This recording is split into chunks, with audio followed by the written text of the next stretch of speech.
बिस्मिल्लाहिर्रहमानिर्रहीम। अस्सलामु अलैकुम। आज के लेक्चर में हम बात करेंगे इलेक्ट्रॉनिक कॉन्फ़िगरेशन के ऊपर कि मुख्तलिफ़ एलिमेंट की इलेक्ट्रॉनिक कॉन्फ़िगरेशन जो है वो कैसे लिखी जाती है। इलेक्ट्रॉनिक कॉन्फ़िगरेशन लिखने की तरफ बढ़ने से पहले हम पहले इसको डिफ़ाइन कर लेते हैं, इसकी तारीफ़ कर लेते हैं कि इलेक्ट्रॉनिक कॉन्फ़िगरेशन है क्या। अब जैसे कि हम पिछले लेक्चर्स में बात कर चुके हैं कि अगर कोई एटम है, एटम के सेंटर में न्यूक्लियस मौजूद होता है और इसके इर्द गिर्द जो है वो मुख्तलिफ शेल जो है वो मौजूद होते हैं। अब शेल के अंदर हमने कहा था जी कि इलेक्ट्रॉन जो है वो हरकत करते हैं। अब शेल जो है वो मुख्तलिफ हो सकते हैं। सो एनीवे पहले मैं डेफिनेशन लिखूंगा, बाद में इसके बकिया लवाज़मात जो है हम उसकी तरफ जो है वो आते हैं। सो शेल में या सब शेल के अंदर यानी न्यूक्लियस के गिर्द जो मुख्तलिफ शेल और सब शेल हैं, इनकी बढ़ती हुई एनर्जी के मुताबिक इलेक्ट्रॉन्स की तकसीम यानी शेल में, शेल और सब शेल के अंदर, शेल और सब शेल में, सब शेल में इनकी बढ़ती हुई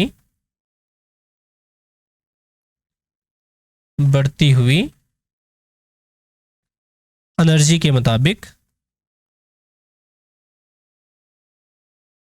एनर्जी के मुताबिक इलेक्ट्रॉन्स की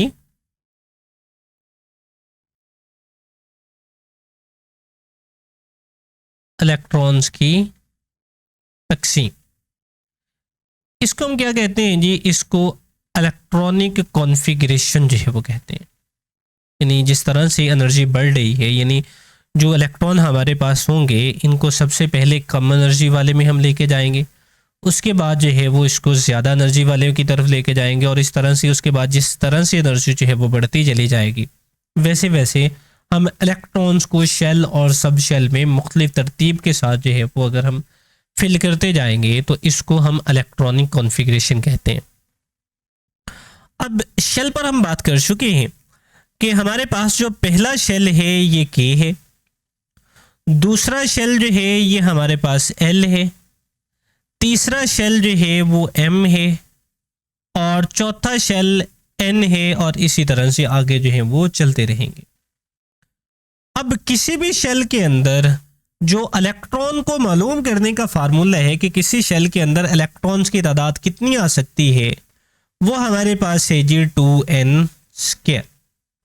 एन यहाँ से पर मुराद नंबर ऑफ शेल है, यानी यहाँ पर हमारे पास के पहला शेल है, एल जो है वो हमारे पास दूसरा शेल है, एम जो है वो हमारे पास तीसरा शेल है, एन हमारे पास चौथा शेल है। सो इसके बिहाफ के ऊपर जो है वो हम उस फार्मूले में पुट करेंगे, यानी एन की जगह पर अगर पहला शेल है तो एन की जगह पर हम वैल्यू पुट करेंगे 1, यानी 1 का स्क्वायर यानी 1 का स्क्वायर, 1 2 को ज़रब करेंगे। सो इसका मतलब है कि पहले शेल के अंदर जो इलेक्ट्रॉन आ सकते हैं वो 2 आ सकते हैं। इसी तरह से दूसरे शेल में करेंगे तो 2 का जो मरबा है ये 4 है, 4 को 2 से ज़रब करेंगे तो ये हमारे पास आएगी वैल्यू, तो इसकी वैल्यू हमारे पास आएगी 8, यानी दूसरे शेल के अंदर जो इलेक्ट्रॉन्स की तादाद है वो 8 आ सकती है। इसी तरह इसी फार्मूले को इस्तेमाल करते हुए जो तीसरा शेल है इसके अंदर इलेक्ट्रॉन्स की तादाद जो आ सकती है वो 18 आ सकती है। चौथे शेल के अंदर जो इलेक्ट्रॉन्स की तादाद आ सकती है वो नेक्स्ट है वो हमारे पास 32 आ सकती है। यानी फिर अगेन मैं यहाँ पर अब दोबारा फार्मूला लगा लेते हैं जी, 2 × 4 का स्क्वायर यानी 4 का स्क्वायर हमारे पास आएगा 16 और 16 को 2 से ज़रब करेंगे तो ये हमारे पास आ जाता है 32। अब हर शेल के अंदर मौजूद होते हैं सब शेल, हर शेल के अंदर मौजूद होते हैं सब शेल, यानी शेल के अंदर जो है वो इसके शेल की फर्दर जो तकसीम की जाती है वो सब शेल के अंदर जो है वो की जाती है।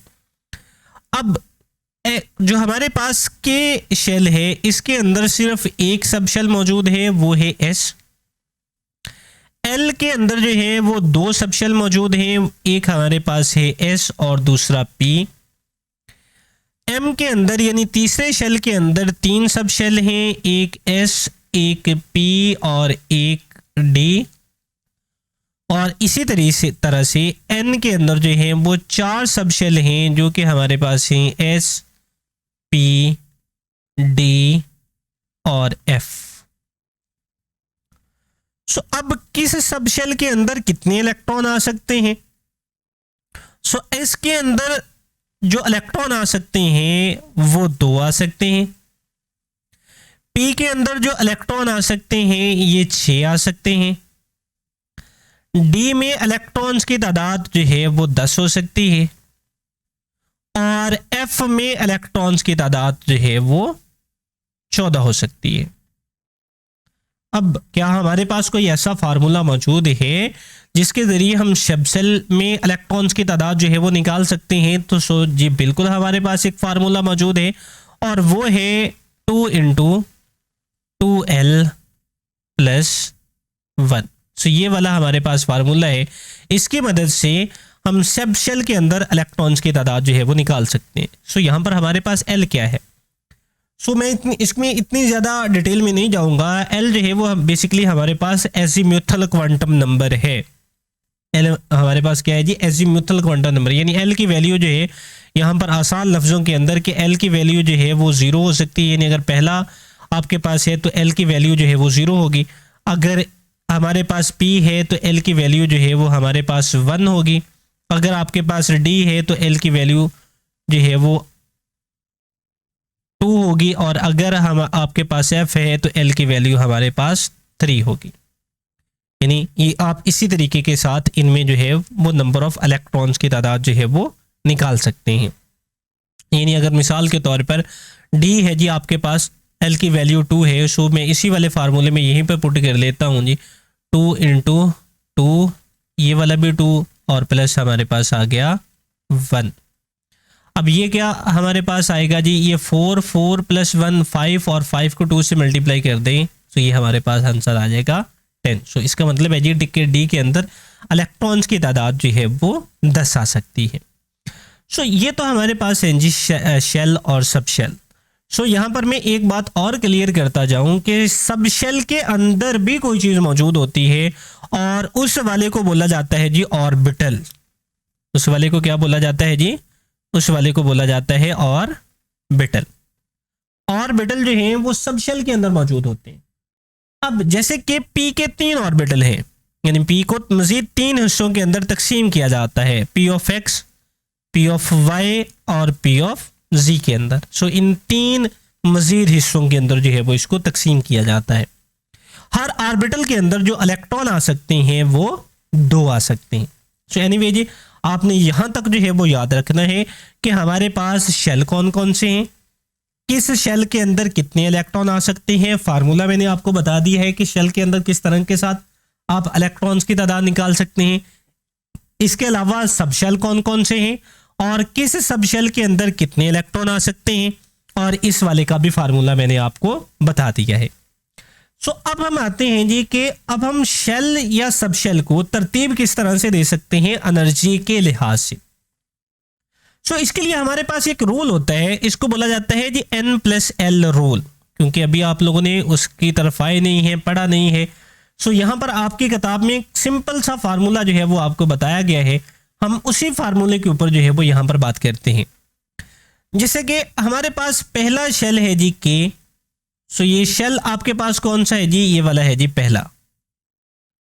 और इसके अंदर पहले शेल के अंदर सबशेल कितने हैं जी? और वो है जी जस्ट एक, और वो कौन सा है जी? वो एस है। दूसरा है जी एल, और एल के अंदर जो है ये आपके पास कितने सबशेल हैं जी? 2 हैं, एस और पी। इसी तरह से तीसरा आपके पास है एम, और इसमें सबशेल की तादाद कितनी है? इसके अंदर 3 है सबशेल, एस, पी और डी। और इसी तरह से चौथा शेल है जी आपके पास एन, और इसमें सबशेल की तादाद है जी 4, एस, पी डी और एफ। तो ये आपके पास जो है वो इनके शेल के अंदर सब शेल हैं। और अब इसके आगे जितने भी आपके पास शेल मौजूद होंगे उन तमाम में जो सब शेल की तादाद होगी वो 4 ही होगी।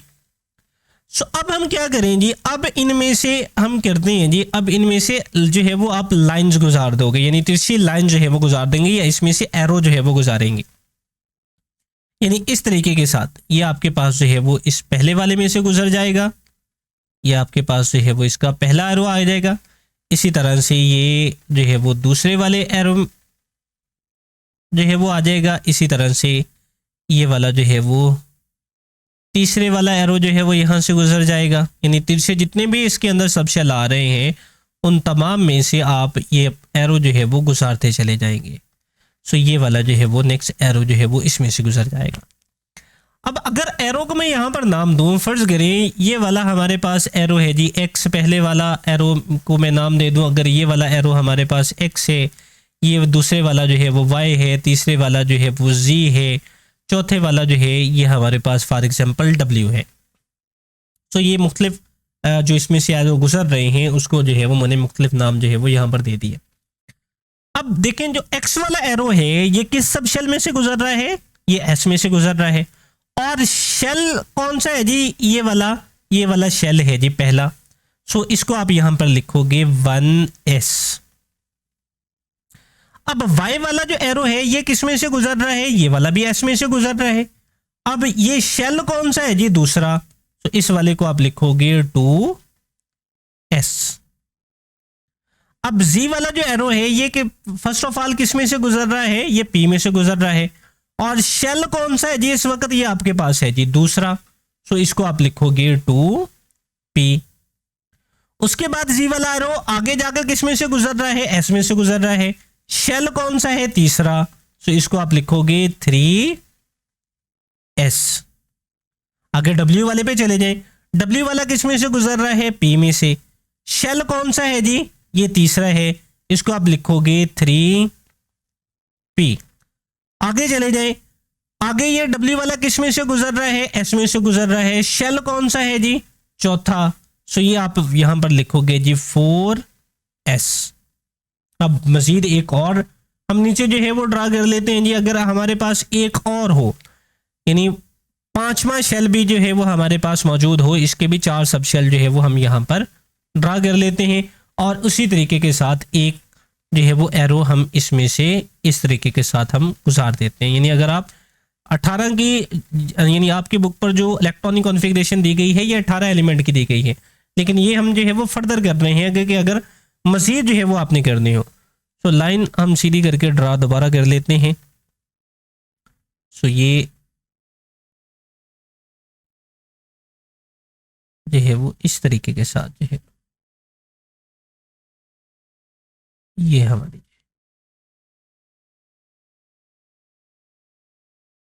यहीं पर से गुजर रही है जी। सो ये हमने जो है वो लाइन ड्रा कर ली। अब यहां पर आप जो है वो इस वाले को हम नाम जो है वो दे लेते हैं। अब वी वाला एरो है जी। अब वी वाला एरो जो है वो किस में से गुजर रहा है, वी वाला एरो जो है वो पहले जो गुजर रहा है वो डी में से गुजर रहा है। अब शेल कौन सा है जी, तीसरा। तो आप इसको लिखोगे 3d। आगे ये किस में से गुजर रहा है, आगे ये p में से गुजर रहा है। शेल कौन सा है जी, चौथा। सो इसको आप लिखोगे 4p। फिर ये आगे किस में से गुजर रहा है, ये s में से गुजर रहा है। शेल कौन सा है जी, पांचवा। ये आपके पास आ जाएगा 5s। इसी तरह से अगर आप मजीद जो है वो लिखना चाहते हैं तो इसी तरह से मजीद जो है वो नीचे जो है वो ड्रा करते जाए, आप जितनी मर्जी जो है वो इसमें से लिख सकते हैं। सो ये हमारे पास शेल और सब शेल की एक तरतीब आ गई। अब ये वाली तरतीब आप अपनी मर्जी से चेंज नहीं कर सकते, ये इसी तरीके के साथ रहेगी कि 1s 2s 2p 3s 3p 4s 3d 4p and 5s। तो ये तरतीब जो है वो इसी तरीके के साथ आप लोगों ने याद करनी है। अब इसके लिए मुख्तलिफ लोग जो है वो मुख्तलिफ तरह के अपने याद करने के लिए जो है वो मुख्तलिफ तरह के फार्मूले जो है वो बनाते हैं। सो मैं उनका भी यहाँ पर जो है वो जिक्र करता जाऊँ। कुछ लोग जो है वो बनाते हैं, मिसाल के तौर पर मैं एक छोटा सा फार्मूला जो है वो यहाँ पर अगर लिखूँ। सो कुछ लोग बनाते हैं जी, जैसे कि S फॉर स्कूल, फिर एस जो है वो स्कूल, यानी हर लफ्ज को 2 दफा रिपीट करना, यानी स्कूल है तो फिर 1 दफा स्कूल को रिपीट किया। फिर है जी पब्लिक स्कूल, यानी पी से पब्लिक, पब्लिक स्कूल। फिर आगे इसी को दोबारा रिपीट करेंगे, फिर ये आपके पास आ जाएगा पब्लिक स्कूल। उसके बाद फिर डीपीएस आ गया, यानी डिस्ट्रिक्ट पब्लिक स्कूल। डीपीएस का तो नाम आप सबने सुना ही होगा, स्कूल। फिर इसी को जो है वो दोबारा रिपीट करोगे कि डिस्ट्रिक्ट पब्लिक स्कूल। तो इस तरीके के साथ ये आपके पास एक तरतीब बन गई जी। स्कूल से एस लिया, फिर स्कूल से एस लिया, पब्लिक से पी लिया, स्कूल से एस लिया, पब्लिक से पी लिया, स्कूल से एस लिया, डिस्ट्रिक्ट से डी लिया, पब्लिक से पी लिया, स्कूल से एस जो है वो लिया। अब इसके साथ नंबरिंग किस तरह से लिखें? अब इसके लिए छोटा सा ये फार्मूला बताया जाता है कि जहां पर एस आ जाए वहां से नंबर चेंज हो जाना है। यानी यहां पर अब आप ऊपर से देखें, ये एस है तो इसके साथ नंबर 1 लगा, फिर एस है तो नंबर चेंज हो गया। ये देखें, नंबर पहले 1 था फिर 2 आ गया, पी है नंबर चेंज नहीं होगा, यानी 2 का 2 ही रहेगा। फिर एस आया, नंबर चेंज हो गया, यानी यहां पर 3s आ गया। अब फिर पी है, नंबर चेंज नहीं हुआ, 3p आ गया। फिर एस है तो नंबर चेंज हो गया, 4s। अब आप कहेंगे ये 3d अब क्यों आया, यहां पर 4s क्यों नहीं आया? डी का नंबर 1 कम होता है, यानी आपका जौन सा भी नंबर चल रहा हो, जैसे ये 4 है तो यहां पर 1 नंबर हम कम करके लिखेंगे, 3 लिखेंगे। अगर 5 चल रहा होता तो यहां पर 4d लिखते। सो फिर आगे इन डी का नंबर कम है, आगे वाला वही रहेगा, यानी ये फिर 4p, फिर ऐसा आ गया, फिर नंबर जो है वो चेंज हो गया। सो ये भी एक आसान सा फार्मूला है, लेकिन इसको जस्ट याद करने के लिए हम कह सकते हैं ये हमारा, इसको आप देसी तरीका कह सकते हैं, लेकिन जो एक्चुअल फार्मूला है वो वाला ये वाला है जी, जो हमने लाइन से ड्रा करके जो है वो किया। ये किसके अकॉर्डिंग है जी? ये अकॉर्डिंग टू n+l रूल के मुताबिक जो है वो ये वाला फार्मूला जो है वो बनाया गया है। सो इसके मुताबिक हम शेल और सब शेल को जो है वो तरतीब देते हैं। अब यहां पर मैं कुछ एलिमेंट की इलेक्ट्रॉनिक कॉन्फ़िगरेशन लिखूंगा और उम्मीद करूंगा कि बाकी सबकी आप खुद ही कर लेंगे, यानी मैं जस्ट चंद एक का जिक्र यहां पर करूंगा, क्योंकि जो असल चीज थी वो हमने कर ली है। असल जो चीज है वो है शेल और सब शेल को तरतीब लगाना। अब आते हैं जी कुछ एलिमेंट की इलेक्ट्रॉनिक कॉन्फ़िगरेशन के ऊपर। मैं इसको जो है वो यहां पर जो है वो रखूंगा, यहां पर जो है वो चले कर लेते हैं। अब इसका स्क्रीनशॉट लेना है तो ले लें, वरना मैं ये नीचे से जो है वो रिमूव कर लूं, ताकि जो है वो हम कुछ एलिमेंट की इलेक्ट्रॉनिक कॉन्फ़िगरेशन जो है वो इसी पेज के ऊपर जो है वो लिख सकें। तो यहाँ से इसको जो है वो रिमूव कर देते हैं जी। अब कुछ एलिमेंट की इलेक्ट्रॉनिक कॉन्फ़िगरेशन जो है वो यहाँ पर हम देखेंगे। मैं कुछ एलिमेंट जो है वो लिखूंगा, जैसे कि हमारे पास एक एलिमेंट है जी लिथियम, इसका एटॉमिक नंबर होता है 3, इसकी इलेक्ट्रॉनिक कॉन्फ़िगरेशन लिखेंगे। उसके बाद हम लिखेंगे जी नाइट्रोजन की, एटॉमिक नंबर होता है जी 7। उसके बाद हम लिखेंगे सोडियम, इलेक्ट्रॉनिक कॉन्फ़िगरेशन होती है जी 11। इसके बाद हम लिखेंगे जी सिलिकॉन, इलेक्ट्रॉनिक कॉन्फ़िगरेशन इसकी होती है जी 14। इसके बाद हम लिखेंगे जी क्लोरीन, इलेक्ट्रॉनिक कॉन्फ़िगरेशन इसकी होती है, सॉरी एटॉमिक नंबर इसका होता है 17। सो ये हमने जो साथ में लिखे जी 3, लिथियम का एटॉमिक नंबर है 7, नाइट्रोजन का है, सोडियम का जो है वो 11 है, सिलिकॉन का जो है वो 14 है, और इसी तरह से क्लोरीन का जो है वो 17 है। ये आपको जो है वो याद होने चाहिए। सो अब जस्ट हमने करना क्या है, अब इन एलिमेंट की इलेक्ट्रॉनिक कॉन्फ़िगरेशन लिखनी है, यानी इलेक्ट्रॉन्स की तकसीम हमने करनी है। इसके अलावा हम ये भी जानते हैं यहाँ पर, क्योंकि हम हमारे एस और पी जो है वो सब शेल इस्तेमाल होंगे, सो यहाँ पर मैं जस्ट ये भी याद दिलाने के लिए लिख लूँ कि एस के अंदर जो ज़्यादा से ज़्यादा इलेक्ट्रॉन आ सकते हैं वो 2 आ सकते हैं, और पी के अंदर जो ज़्यादा से ज़्यादा इलेक्ट्रॉन आ सकते हैं वो 6 आ सकते हैं। सो यहाँ पर इनके मुताबिक ही हम इलेक्ट्रॉनिक कॉन्फ़िगरेशन जो है वो लिखेंगे।